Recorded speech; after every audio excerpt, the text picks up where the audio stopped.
It's Friday, so you know what that means. It's time for another double feature Friday, and this week I'm talking about two films by director John Woo, and those films are 1989's The Killer and 1997's Face Off.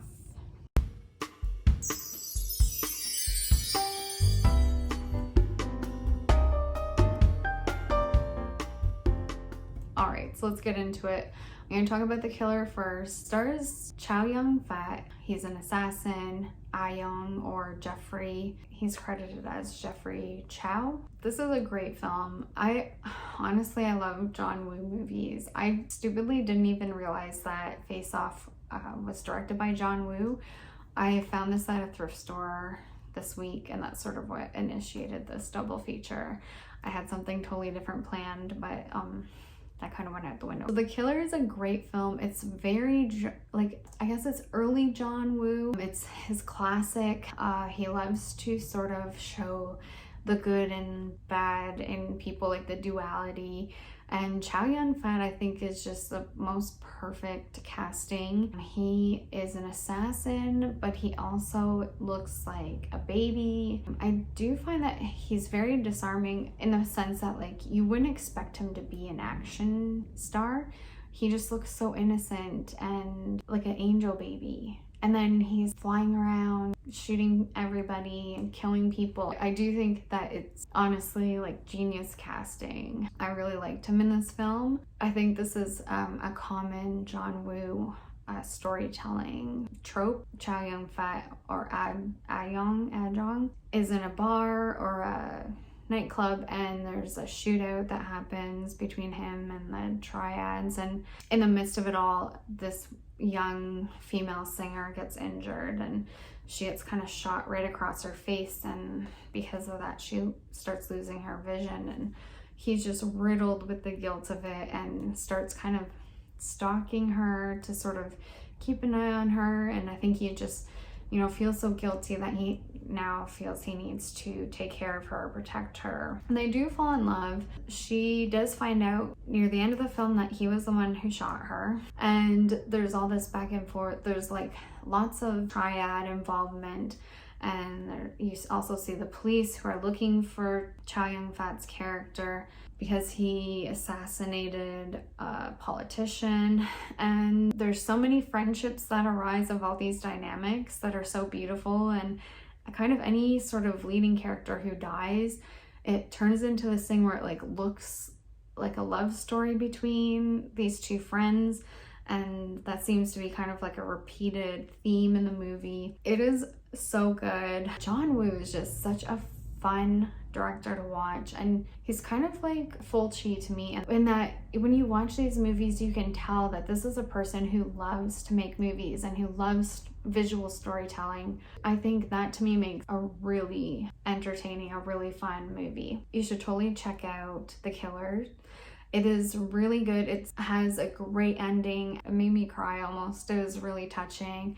And the friendships between these characters are so wonderful. In a way unbelievable, but at the same time totally believable, if that makes sense. It's just so beautiful. It's such a beautiful film and a heartbreaking ending, but it's totally worth a watch, I'd say. It's like a 4 out of 5. I would say check it out. And then next up, I'm going to talk about Face Off.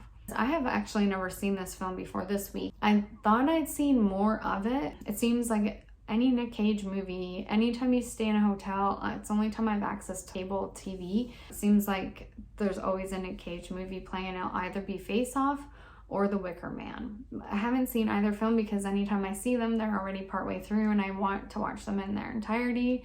So I finally got to watch Face Off this week. This movie is incredible.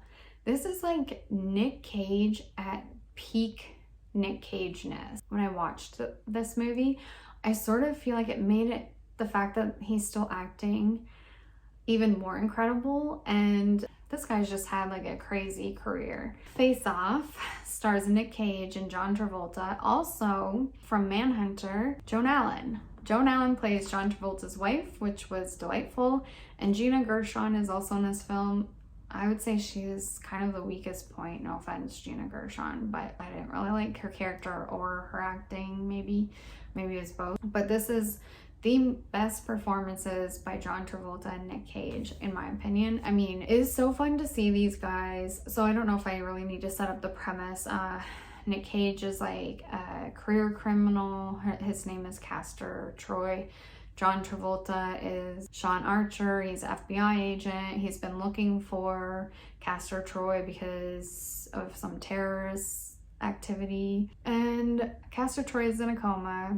And so they decide that would be a great idea to swap the faces of John Travolta and Nick Cage. I mean, you have to suspend so much disbelief when you're watching this movie because there's no way that that would work. I mean, the face swapping part, fine.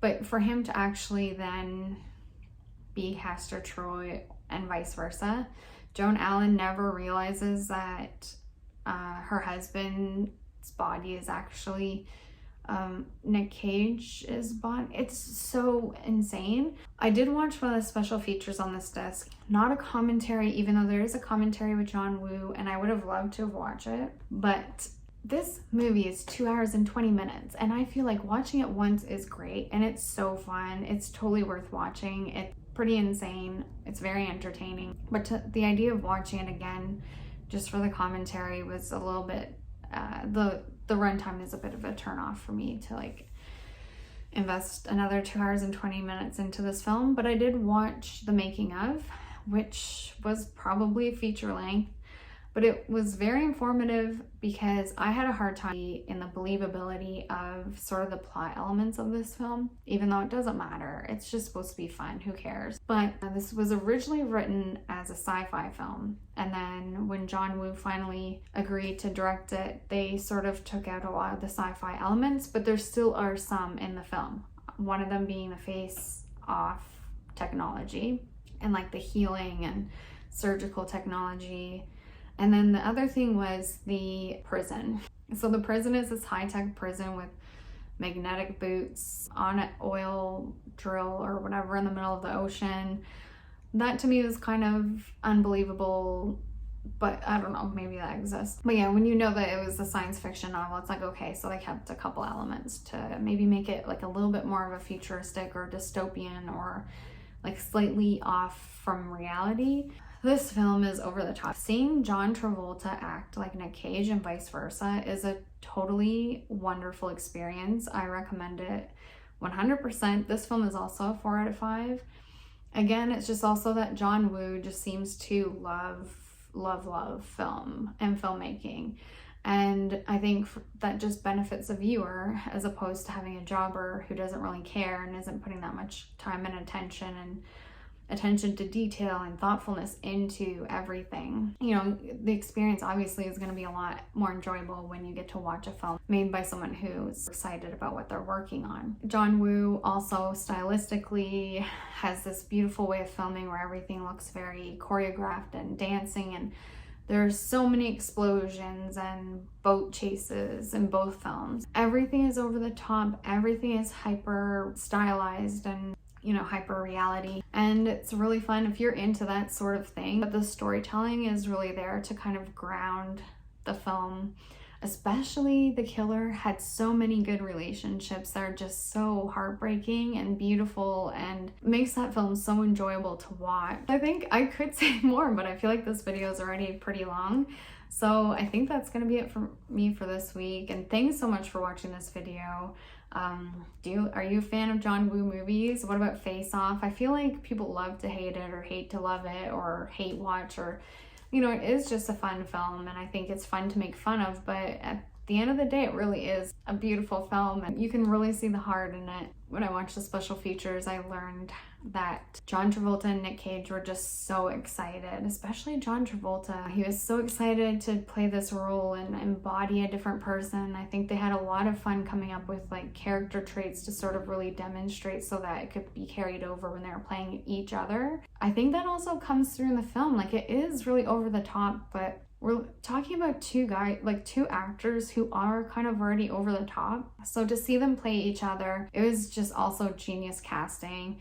Joan Allen as the wife was also just she had a wonderful performance. And I feel like everybody in this film kind of ended up dialing it up to 12 or 13, because I don't know how you couldn't if you're playing next to or opposite of Nick Cage or John Travolta playing each other. Like, I think it just, their energy, I think, heightened everybody else's energy, and you can kind of see there's lots of fun performances in this film. It was so fun to watch. Also, I know I was wrapping it up, but the fact that this film came out in 1997, normally that's like an era film that for me is not appealing aesthetically, and this film was actually, I really enjoyed watching it. I thought it looked good. Maybe I have some complaints, but not really. Like, stylistically, I just loved it. Even some of the guns and stuff, it was just really fun. I would say go watch it if you haven't seen Face Off. Like, I can't believe I hadn't actually seen it. Don't let the like memification of this film turn you off. I would say it's totally worth it. It's fun,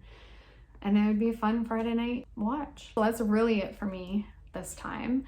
Thank you so much for watching. I'd love to hear your thoughts or comments or whatever you want to share with me, and bye for now.